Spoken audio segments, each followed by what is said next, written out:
After nearly 2 decades, Frasier Crane returns. Older, richer, and still incapable of reading a room. Episode 1, The Good Father, isn't just a reintroduction, it's a test. Can the reboot recapture that perfect balance between ego and empathy? Or is it just nostalgia dressed in mahogany and sherry? Thanks for coming to pick me up. Weren't you traveling with your nephew, Niles and Daphne's son? Meet my nephew, David. Alan is an old pal of mine from my Oxford days and the professor who wrote your recommendation. Well met, David. How have your first few weeks at school been? A little rocky, to be honest. Can't be doing any worse than this one poor kid in my intro to psych class. Yeah, look at this dolt. So lots of changes in your life. Frasier Crane walks away from his talk show. It was time. After 20 years in Chicago, it's time for George Bailey to get that old bag out of the closet and see the world.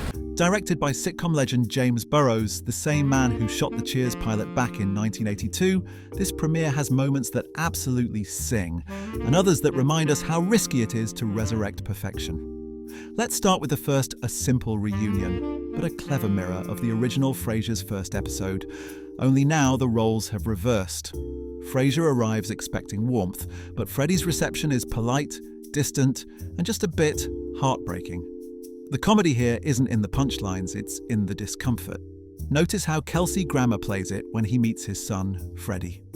It's quietly devastating, and it sets the emotional foundation for the entire reboot, a man trying to reconnect not just with his son, but with relevance. Can I help you? Freddie! Surprise! Dad, unannounced. Now, there's a shorter way to say that. I'm in town for a guest lecture. I wanted to say hello. Oh, great. Yes, thank you. I'd love to come in. We missed you at the funeral. I brought you something. I think your grandfather would have wanted you to have it.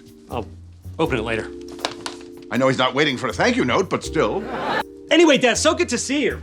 A cup of coffee or something, or even dinner. I mean, we got a lot to catch up on. Got a new pair of sneakers, hit a triple in softball, and I realized I just don't get jazz. Anyway, now you're all caught up. Freddie! Dad, it's just not a good time. Frasier, now a world-famous author and television personality, tries to wield prestige like armor. But every line of dialogue quietly mocks that image and doesn't give the audience the original personality of Frasier like we remember him. He's out of touch as usual, but his references fall flat, his lectures land flat, but still somewhere in leagues between a TED Talk and a cry for validation. Surrounded by normal people, Frasier's elitism becomes both his weapon and his prison. Fun fact, the bar in the new Reboot series is a subtle nod to Cheers, nostalgia that actually serves the story. Sitting here with a cold brew in my hand, amalgamated with the hoi polloi. You are the classic everyman. I may have spent a little too much time at a certain bar. Oh, what's going on with your son? Well, I wish I knew. He missed his grandfather's funeral. Have you considered that he hates you? A no is just a yes in a trench coat. Who says that? It's an American thing. I could buy a couple of steaks, a bottle of scotch, stop by, and we'll hash things out. The dinner that proves Frasier still hasn't learned a thing about reading the room. Surrounded by warmth he can't quite trust, he spots a baby toy, connects imaginary dots, and proudly announces that Freddie must have a child. I'm no stranger to an underperforming dinner party. I know something's going on. I just wish Freddie and I were close enough that he would trust me. Freddie wouldn't want me to tell you this, but you have raised one heck of a son. She said, Freddie's always been there for us. Why wouldn't he just tell me the truth? Maybe you should just talk to him. Maybe. Or Dad. I demand to see my grandchild. Okay. Grandchild? I resent that accusation. This is why I didn't tell you. Because I knew you'd just judge me and tell me how I should be living my life. It's vintage Frasier. Confidence first, evidence later. The writing is sharp, but the comedy stings. You can feel Freddie's frustration boil under Kelsey Grammer's oblivious charm. James Burrows attempts to stage it like a slow-motion car crash, but the rhythm is not the same as the original series, and the forced laughter after the punchline can be brutal. However, this is the episode's funniest scene because it's also its most uncomfortable. After that disastrous dinner, the laughter fades, and the heart of the episode finally takes center stage. Frasier brings Freddie a gift left by Martin, a small gesture that cuts through the sarcasm and pride. You can see Grammer drop the performance for a second, his voice cracks ever so slightly, a callback to the humanity that made the original so special. According to interviews, this was the first scene Grammer shot for the reboot, and he said it reminded him why he wanted to play Frasier again. Why are you suddenly blocking me out of your life? Why are you suddenly trying to be a part of my life? What's that supposed to mean? You missed your grandfather's funeral.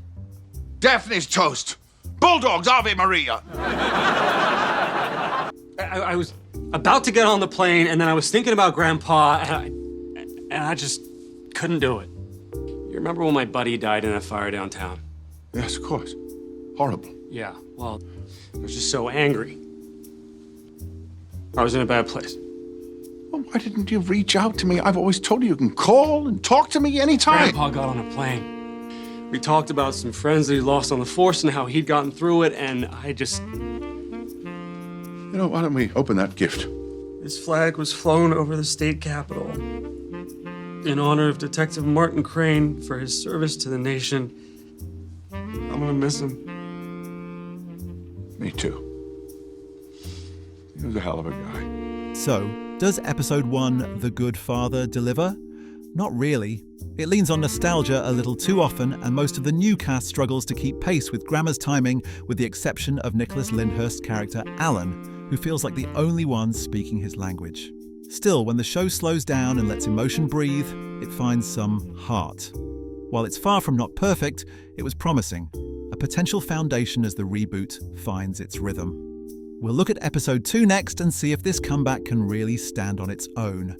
Thank you all for watching, and be sure to subscribe as it would really help our new channel get on the YouTube map. We love sitcoms and hope you do too. Until then, see you next time. It all works out.